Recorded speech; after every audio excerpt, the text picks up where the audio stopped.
Friends, SBI clerk mains exam నుంచి కొత్త update వచ్చింది.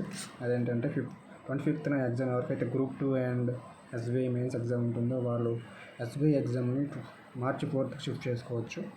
దానికి మీ రిజిస్ట్రేషన్ నెంబర్, మీ పాస్వర్డ్ ఎంటర్ చేయాలి. 21st Feb నుంచి 23rd Feb వరకు మార్నింగ్ 9 వరకే ఉంటుంది. ఇలా అప్లై చేయాలి. నేను ఎంటర్ చేశాను.